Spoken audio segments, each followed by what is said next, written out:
Como siempre, nuestro productor y colega de las artes y la cultura, Eleric Rivera. Saludos, Eleric. Saludos.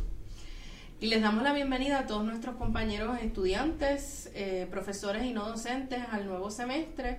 Este es un espacio de discusión sobre asuntos relacionados a las artes visuales, no solamente en Puerto Rico, sino también en otros países. Así que les invitamos a que nos acompañen siempre los miércoles en el horario regular de 3 a 3:30 para conversar sobre arte y artistas y museos, y que nos acompañen siempre y también nos sintonicen fuera del horario regular en la versión grabada, archivada del programa a través de la página de Radio RUC, que se pueden conectar a través de, a su vez, la página de Recinto.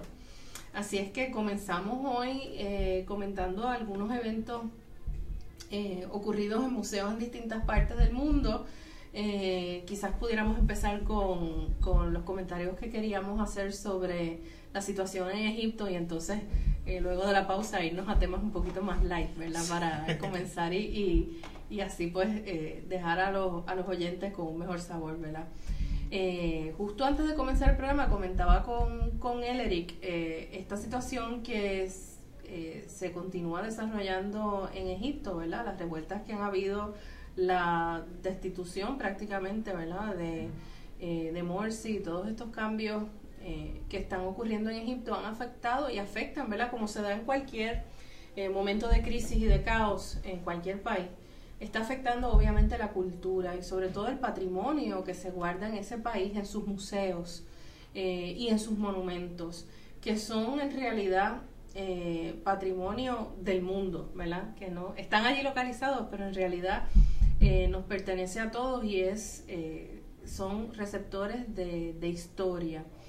Y tristemente, ¿verdad? Fue saqueado un museo, el Museo Nacional de Malawi. Leí esta mañana en el blog del periódico El País de España, reporta que han entrado al Museo Nacional de Malawi y han destruido y han saqueado. Así que se dan dos cosas interesantes aquí, ¿verdad? Cuando ocurren esta inestabilidad social en algún país, ¿verdad? En medio de una guerra, etcétera, etcétera, siempre hay oportunistas que saquean colecciones o saquean museos, ¿verdad? Porque muchas de esas piezas valiosas luego terminan siendo vendidas en el mercado negro, ¿verdad? En el mercado ilegal del arte, y es pues por razones de dinero.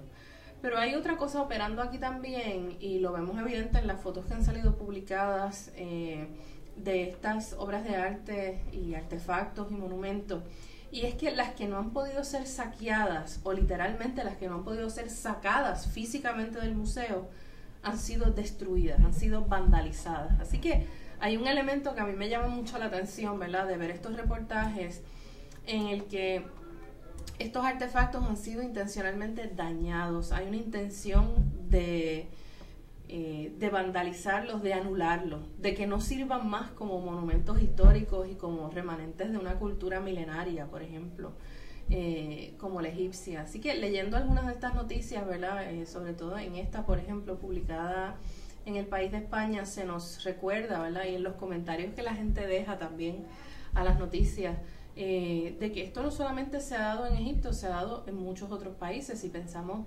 incluso tan reciente como en los años 40, durante la Segunda Guerra Mundial, ¿verdad? En museos donde se destruyó arte de manera intencional, obras de arte que fueron robadas no solamente de museos, sino de familias privadas, ¿verdad?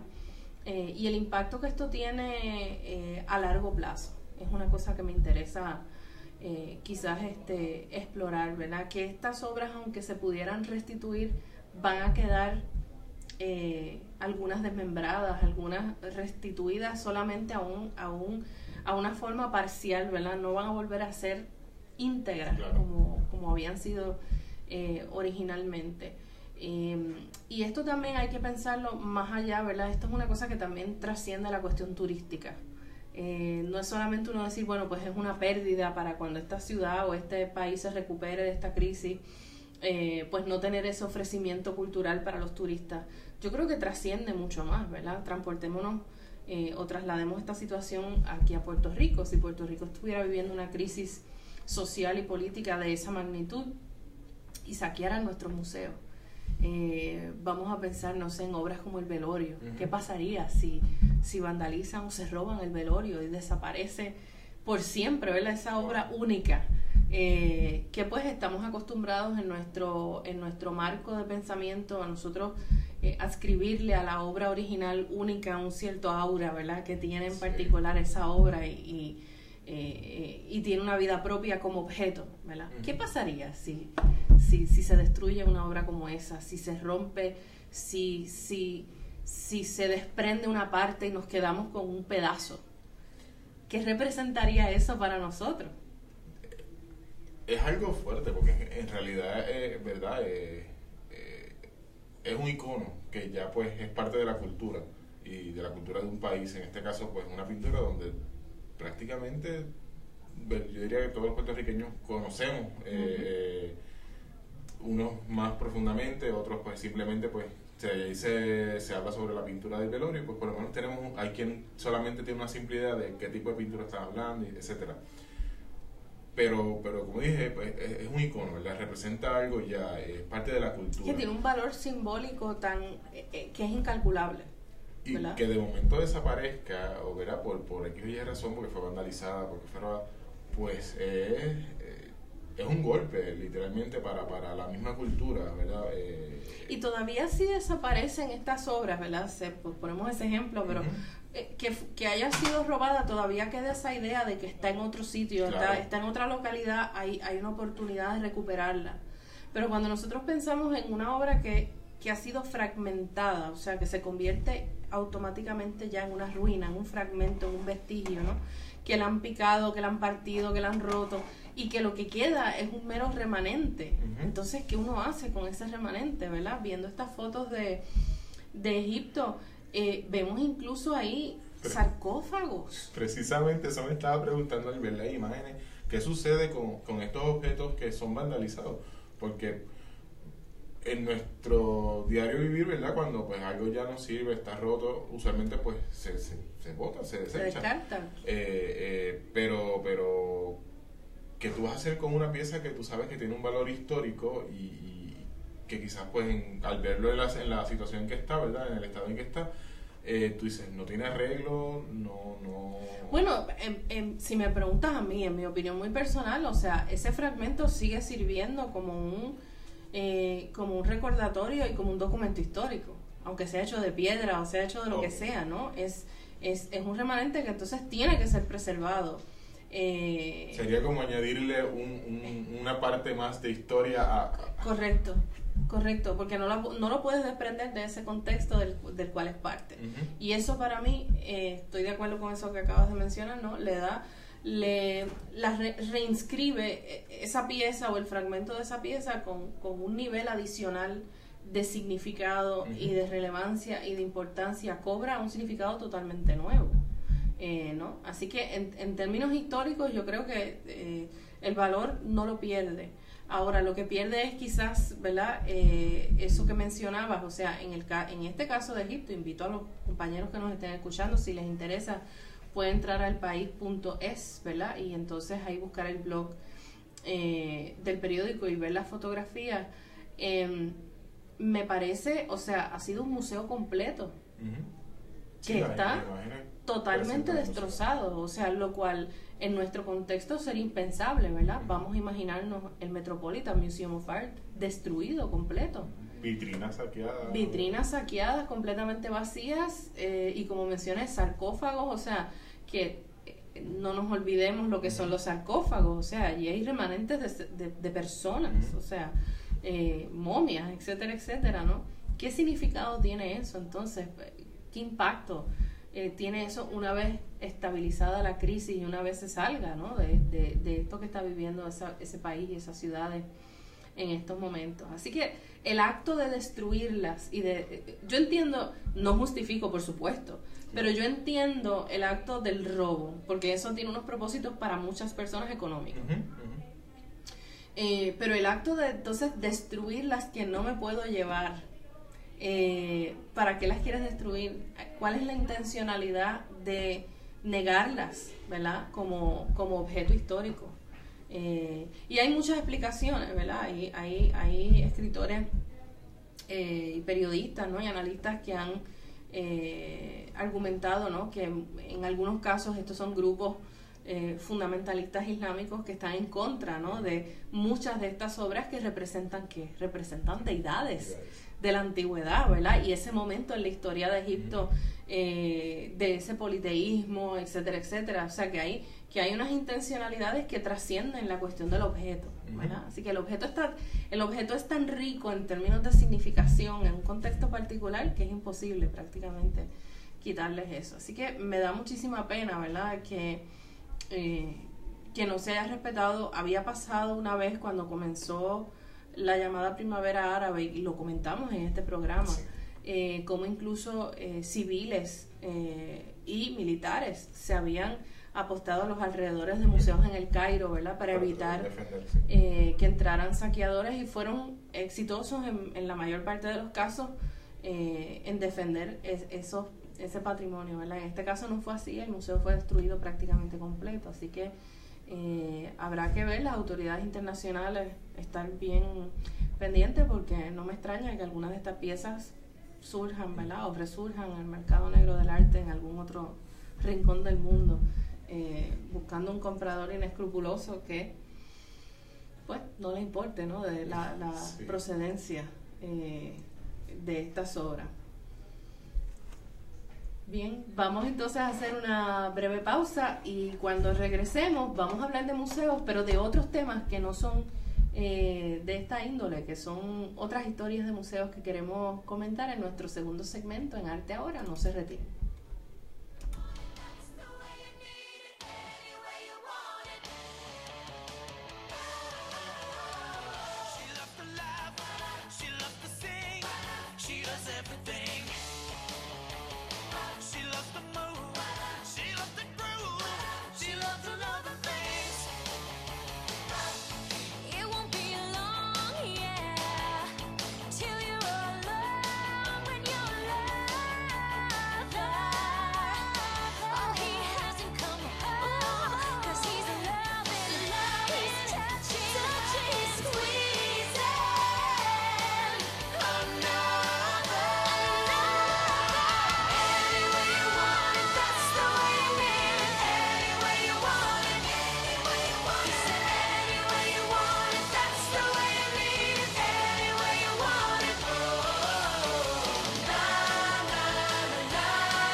Bien, amigos, estamos de vuelta en el segundo segmento de Arte Ahora. Conversábamos antes de la pausa sobre la destrucción en el Museo Nacional de Malawi en Egipto, en la pérdida de estas obras de arte. Queríamos entonces comentar, como quizás usando eso de pie forzado para hablar de otras situaciones en museos, en este caso en nuestro hemisferio. Se ha estado dando una discusión bien interesante en el área de Detroit. Como sabemos, ¿verdad? Salió publicada en las noticias hace un tiempo, durante este verano, en la ciudad de Detroit y la cuestión de la quiebra, ¿verdad? La bancarrota. Y muchas personas en el mundo del arte y los museos han estado consternadas, pendientes, porque uno de los miembros del gobierno encargados de bregar con la crisis económica en Detroit sugirió como una posible, ¿verdad? Estoy resumiendo la historia, pero quiero llegar al meollo para discutir la cuestión de las colecciones y las obras de arte. Sugirió como una posible solución para pagar la deuda que tiene la ciudad de Detroit y evitar que cayera en esta quiebra, vender parte de la colección del Detroit Institute of Arts, ¿verdad? Y esta solución es una solución a corto plazo, que me parece a mí y a muchas personas que han estado escribiendo sobre esto, algo que es bien precipitado, y es una solución a corto plazo, y es una solución o una propuesta de supuesta solución que demuestra una visión bien limitada de lo que son las artes y de lo que el arte significa en una comunidad, ¿verdad? Y en una ciudad como Detroit, que sabemos que desde hace muchos años tiene una crisis económica terrible, tiene uno de los índices de criminalidad más altos en Estados Unidos, la gente ya no quiere ir a Detroit de viaje, ¿verdad? Ya Detroit no es lo que fue hace 40, 50 años atrás, cuando fue una explosión de actividad económica, de fábricas de automotriz, etcétera, etcétera, ¿verdad? Así que Detroit se encuentra en una situación muy distinta a la que tenía antes, y su reputación es muy distinta a la que había gozado anteriormente. Estas personas, estos grupos, ¿verdad?, que trataron de promover esta iniciativa de que entonces se vendan esas obras de arte, se saquen, me parece que eran 2.5, no recuerdo ahora si eran millones o billones de dólares, no sé, unas cantidades exorbitantes, ¿no?, vendiendo parte de la colección, podría, según algunos analistas, cubrir la deuda necesaria en áreas de educación, por ejemplo, y de salud. El problema con eso, ¿verdad?, es que una vez uno hace eso, es que vamos a pensar y a traspolar eso a nuestras vidas privadas, ¿verdad? Si usted tiene una deuda en su casa, tiene los pagos del carro atrasados y tiene 4 o 5 meses atrasados, usted puede vender el plasma y hace ese pago que usted tiene atrasado, pero ¿y al otro mes con qué lo va a pagar? Si usted no tiene un trabajo que le deje el dinero suficiente, ¿con qué lo va a pagar el próximo mes? Entonces el próximo mes usted dice, bueno, pues ya vendí el plasma, pues vendo, yo qué sé, la computadora, y hace ese pago, y al próximo mes. O sea, son soluciones que son muy cortas en términos de planificación y que no resuelven en realidad la raíz de lo que está causando el problema. Claro. El que se haya mirado el Museo de Arte como una posible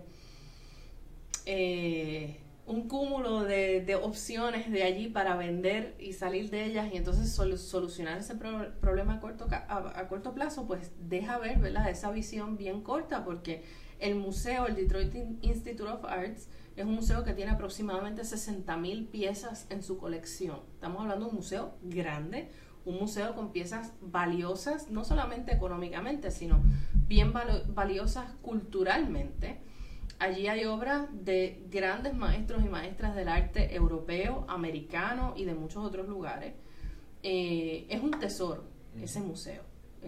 Una colección de casi 60,000 obras de arte en todos los medios: fotografía, dibujo, pintura, escultura, wow, grabados, etcétera. Estamos hablando de una colección riquísima, ¿verdad?, en términos artísticos. Desvalijar esa colección para sufragar unos gastos, por más importantes que sean de salud o de lo que sea, no va a resolver el problema. Y además, si haces eso y te deshaces de esa colección, ¿qué va a quedar para la gente ir a ver en Detroit? ¿Verdad? Sí, es que como estás comentando, es una solución instantánea a un problema que en realidad hay que resolverlo a largo plazo, no es algo que ¿verdad?, es tratar de poner el dedito claro, para tapar el dique que está a punto de... Claro, y entonces ahora mismo es una de las pocas atracciones que queda en la ciudad, que la gente, por ejemplo, leía yo en estos días, pues uno de los atractivos que todavía quedan en esa ciudad son algunos deportes, que la gente va allí.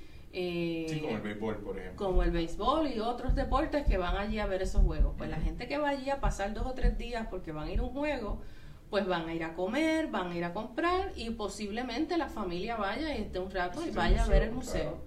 Claro. Allí hay varias universidades bien importantes, ¿verdad? No solamente en Detroit, sino en otras ciudades en ese estado. Muchas de esas universidades también atraen personas que son de otros estados, que cuando uno viaja a otros estados, que uno busca qué hay para ver allí. Así que es un atractivo que mantiene, ¿verdad? Esa ciudad y que a mí me parecería descabellado, ¿verdad? Que el precedente que esto podría presentar de que si un museo lo hace, otros entonces claro, lo vean como una alternativa. Lo podrían contemplar de hacerlo, ¿verdad? Hay muchos museos que tienen cláusulas, ¿verdad? Donde específicamente se dice que la única razón, montones de museos lo tienen, que la única razón por la que pueden vender una obra de arte o salir de una obra de arte que está en su colección es para comprar otra obra de arte. O sea, por ejemplo, si un museo tiene una obra de arte en su colección que ya no se adecúa a la misión que tiene ese museo, a lo mejor esa obra está allí hace un montón de años, ¿verdad? Y ese museo ha ido evolucionando, su misión ha cambiado, su colección se ha expandido y ya esa obra en realidad no tiene son ni ton con lo que allí se presenta. Podría, si las cláusulas, ¿verdad?, de las leyes vigentes que tienen lo permiten, podrían sacar, ¿verdad?, deshacerse de esa obra de arte y con esos fondos entonces adquirir una que sí se adecúe a su colección, como sustituir una por otra. Pero vender así, o sea, de vender una parte de una colección para pagar deuda que es de la ciudad, que no la causó el museo, ¿verdad?, que no tiene nada que ver con el museo. A mí me parece que sería una tragedia si eso se diera. Así que hubo un movimiento grandísimo, ¿verdad?, de personas en el mundo del arte para evitar que eso se diera. Hasta el momento eso no se ha dado. De hecho, ha habido disputa si esas obras le pertenecen legalmente, son del Estado o son de la ciudad o son del museo, ¿verdad? Porque estos son non-profit organizations. Ajá. Que tienen una parte de subsidio público, pero tienen también unas partes que son privadas. Muchas de esas obras fueron donadas. Si fueron donadas, usualmente esas donaciones vienen con unas cláusulas y están condicionadas. Claro. ¿Verdad? Yo puedo donar una obra a un museo y decirle, yo te la doy a ti, Museo X, con la condición de que nunca la saques del museo o no se la puedes prestar a nadie para exposiciones en otros sitios o no la puedes vender, ¿verdad? O si no la quieres más, me la devuelves a mí. Claro. O a mi sucesión, ¿verdad? Así que hay una serie de problemas y de entramados legales ahí que no son solamente económicos, ¿verdad? Así que a mí me parece que el esfuerzo que se hizo por evitar esto, pues creo que va a tener una consecuencia positiva. Y nunca se han dado casos, ¿verdad?, teniendo en consideración entonces esto que está pasando con el Museo de Detroit, nunca se han dado casos ya que sean a menor escala, por ejemplo, museos que han tenido que vender piezas o han tomado como una medida vender piezas de arte para poder manejar los costos del mismo museo, ¿verdad? Es que me vino a la mente quizás esta idea porque como estuvimos hablando el semestre pasado sobre los museos que se iban a recortar unos fondos para los museos que trabajan como non-profits y demás, y pues ahí viene la idea de entonces cómo estos museos van a seguir entonces, aparte de verdad de las diferentes donaciones que se le haga por otros medios, etcétera, cómo se siguen manteniendo. O cómo sigue manteniendo quizás una colección tan grande, por ejemplo, como este museo que tiene una colección tan agigantada y de momento digan, pues espérate, quizás entonces se nos haría más fácil una colección más pequeña, que no es lo ideal, pero volvemos, ellos están quizás como que buscando soluciones. Lo que pasa es que en el caso de Detroit, el problema es de la ciudad. No, claro. Es la economía, es cómo se ha manejado la economía de la ciudad y del estado, ¿no? Pero de la ciudad en particular. No es un problema del museo necesariamente, ¿ves? O sea, por eso, a eso me refiero. O sea, sí se ha dado esto, pero en casos de cuando el problema es del mismo museo. O aún así. Yo no te sabría ahora mismo citar casos así de memoria, tendría que investigar un poquito, pero los museos, o sea, ellos tienen sus formas de levantar sus propios fondos, ¿verdad? Por eso ellos hacen sus fundraising events, buscan las donaciones, claro, etcétera, etcétera. Reciben fondos de distintas fundaciones, reciben fondos en muchos casos de las mismas ciudades, ¿verdad?, en donde están localizadas. Claro. Hay casos de museos que el edificio pertenece a la ciudad, por ejemplo, pero es administrado como si fuera privado, ¿verdad? Y las colecciones entonces pertenecen a un trust o a un fondo aparte. Así que depende del arreglo que se haga y qué leyes rijan la operación de ese museo, si pudieran trabajar de esa forma con obras para levantar fondos, por ejemplo, para un arreglo de un edificio o para la conservación de las obras mismas, claro, ¿verdad? Eso habría que ver caso a caso. Pero en este caso en particular, o sea, el problema es de la economía de la ciudad. Sí. Y la ciudad lo que está haciendo es buscando qué assets yo tengo de los cuales yo puedo prescindir para resolver el problema que tengo de la deuda. Wow. Y el salir, o sea, da tanto trabajo tú amasar una colección de arte como esa, tan diversa, tan grande y tan buena. O sea, es de calidad, no solamente cantidad. Que una vez que ya tú la tienes, ¿cómo entonces tú vas a pensar en salir de partes de esa colección para resolver un problema que tienes ahora, que dentro de 2, 3, 4 años lo vas a tener otra vez? Claro. Entonces, ¿qué vas a hacer? Eliminar todo lo que tenga que ver con cultura, que le puedas sacar dinero para pagar esa factura que tienes de momento, y después, ¿qué vas a hacer? Sí, definitivamente no resuelve, por más que uno trate de analizar la situación, no resuelve el problema. Así que voy a estar pendiente, ¿verdad? A ver qué sucede con eso, pero hasta ahora pues esa propuesta ha sido ampliamente rechazada, ¿verdad? Así que menos mal. Y con eso, pues entonces quiero brevemente, antes de que nos vayamos, comentar, ¿verdad? Pensando en esto de los museos y de cómo se manejan los museos y de cómo se presentan las colecciones y las exhibiciones a los visitantes. A mí siempre me llama la atención, ¿verdad? Me encanta cuando voy a Estados Unidos, no importa a qué parte, siempre busco qué museos hay en el lugar o casas históricas para ir a ver. Y siempre me llama la atención, sobre todo en los museos grandes, en las grandes ciudades, cómo se presentan en los museos estas exhibiciones, cómo se recibe, las exhibiciones grandes sobre todo, cómo se recibe al visitante, y cómo a veces nos hacen sentir como si estuviéramos es a veces como una visión de espectáculo lo que tenemos cuando vamos a algunos museos, ¿verdad? Inclusive muchos museos se refieren a esas exposiciones grandes como blockbuster exhibitions, un término que usualmente se usa para hablar de películas de Hollywood, claro, ¿verdad? Cuando se hace una gran retrospectiva de Matisse, una gran retrospectiva de Kandinsky, ¿verdad? Esos son los blockbuster exhibitions, las grandes pancartas, las filas de la gente para entrar. Y entonces uno entra a esos museos, que a mí me encanta ir a verlos, pero me llama muchísimo la atención cómo se dirige, ¿verdad?, a ciertas imágenes que te van llevando y terminas al final en la tienda comprando algo, ¿verdad? Y entonces la cuestión de la mercancía, cómo se mueve. A veces a mí me encanta ir a las tiendas de los museos, me fascinan. Yo encuentro que son espacios fascinantes, donde a veces tú miras lo que te están vendiendo es un artículo tan banal, simplemente le han pegado un papelito con alguna imagen de alguna pintura, o a veces con meramente el nombre de un artista, y eso te lo venden y uno se siente como, es como un memento, ¿no? Como un souvenir de la exposición. Haber ido a la exposición es como haber ido en este gran viaje, ¿verdad? Esta cosa tan espectacular y tan espléndida que a veces no, ¿verdad? Yo me pregunto ¿cuál fue la obra que más le impactó al visitante? ¿Qué le impactó de la obra? ¿Cuánto tiempo nos detenemos a disfrutarnos la obra? ¿Verdad? Y entonces este verano pues pensé muchísimo en eso, porque estuve visitando Madrid, que hacía tiempo que no iba, y en Madrid fui a visitar un blockbuster exhibition bajo los estándares de los museos americanos, ¿verdad? En el Museo Centro Nacional de Arte Reina Sofía. Había una retrospectiva inmensa de Salvador Dalí, que como muchos saben pues es mi artista, ¿verdad? Fue mi caso de estudio para mi tesis doctoral, etcétera. una exhibición con más de 200 obras en todos los medios, ¿verdad? Vídeos, era pinturas, dibujos, magnífica esa exposición, estaba bellísima. Hice una fila larguísima para entrar, ¿verdad? Y fui 2 veces. Y de hecho el museo, los viernes todavía está la exposición, los viernes está abierto hasta las 11 de la noche esa exposición. Así que la primera vez que fui salí a las 11 de la noche de un museo feliz de ver la exposición.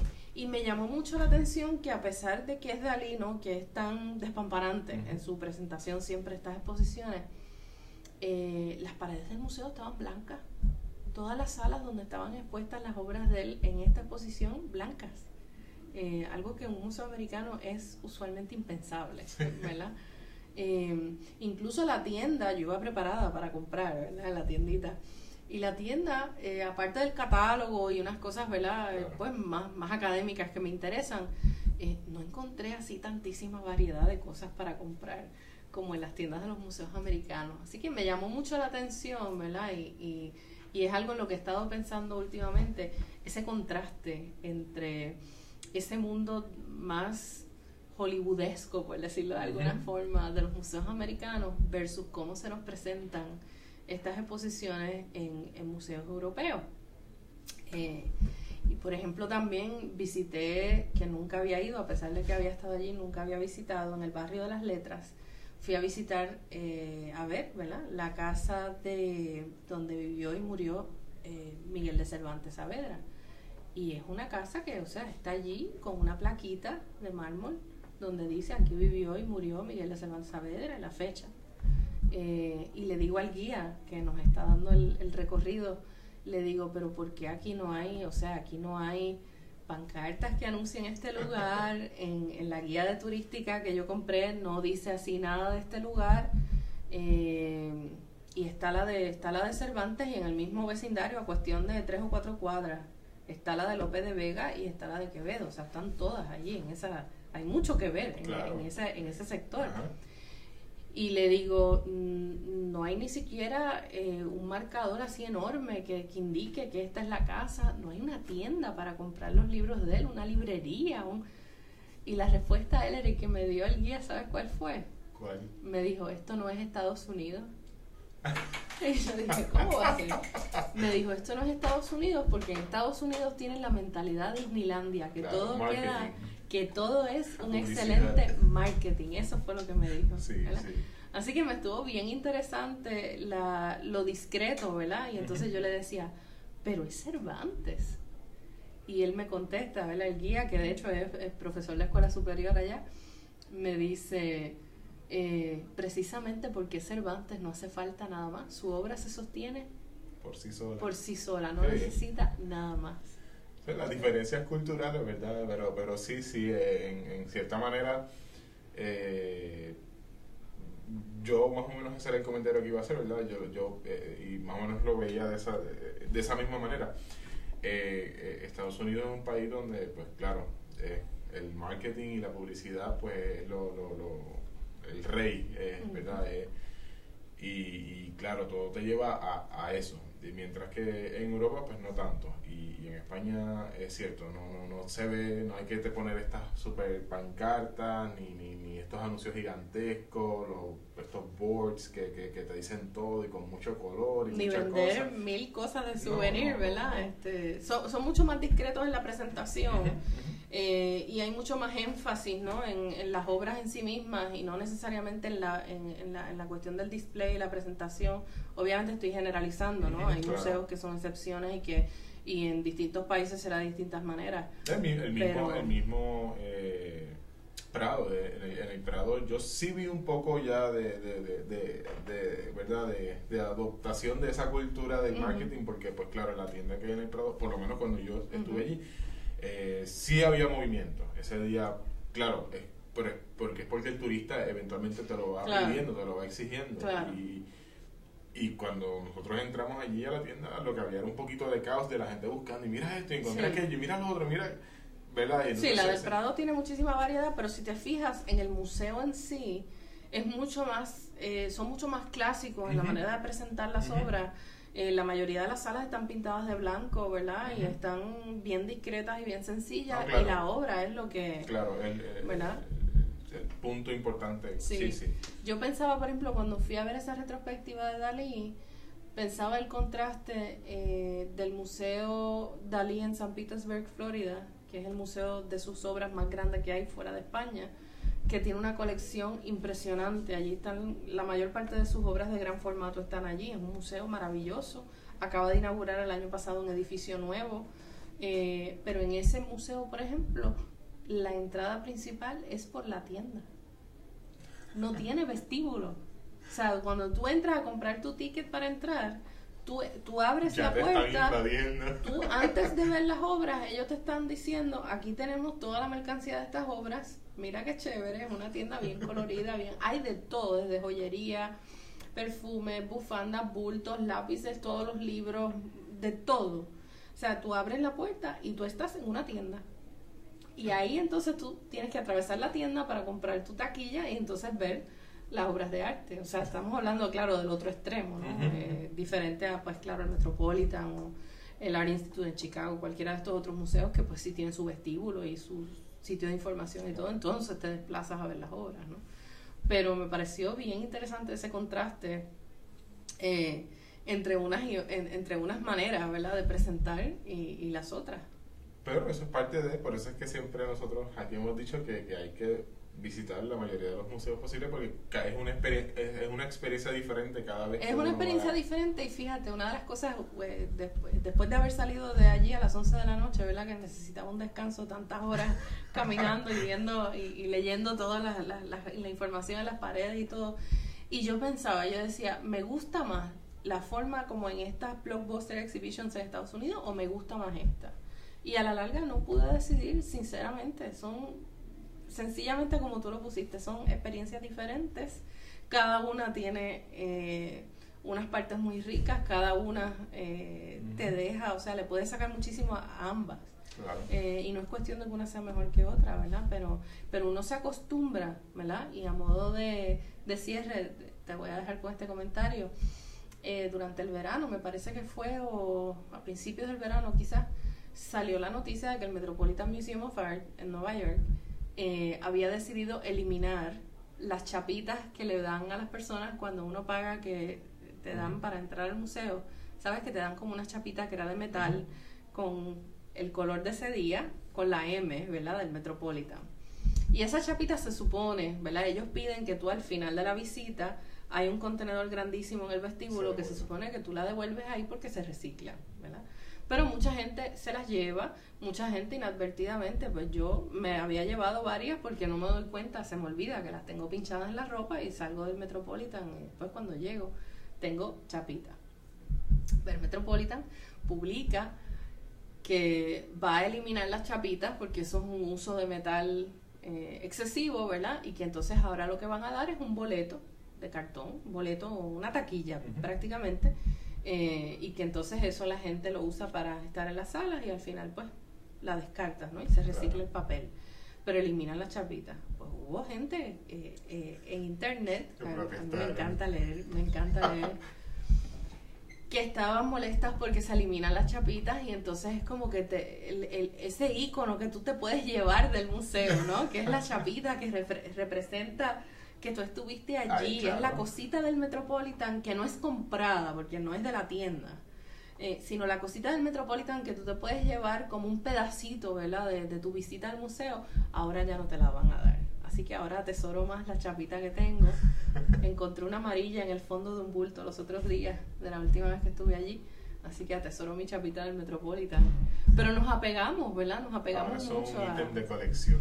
Pues yo comentaba eso con algunas amistades que decía, ahora se van a convertir en un collectible, ya van a ser vintage, dentro de un par de años van a ser vintage, las chapitas del Metropolitan. Pero nos apegamos, ¿verdad?, a maneras de ver y a maneras de recibir lo que nos presentan, ¿verdad? Como tú muy bien decías, Eric, la cuestión del marketing, la publicidad. Cómo me presentan algo que yo antes de verlo, ya yo pienso que va a estar brutal, porque me lo han montado esa idea de esa forma, que ya yo me lo creo, y a veces uno se tiene que detener y decir, espérate, yo no he visto lo que vine a ver, este es el montaje, este es la publicidad, ¿verdad? Y hay a veces que trascender eso para poder apreciar la sustancia, ¿verdad? Que es en realidad lo que importa. Bien. Bueno, amigos, hemos llegado al final de nuestro programa Arte Ahora por el día de hoy. Tenemos muchísimo más que comentar sobre estas experiencias de museos. Estaremos compartiéndolas más adelante. No se olviden de sintonizarnos siempre los miércoles de 3 a 3 y media en Arte Ahora. Les saludó y les habló la doctora Gisela Carbonell. Así que tengan todos bonita tarde. Será hasta la próxima semana.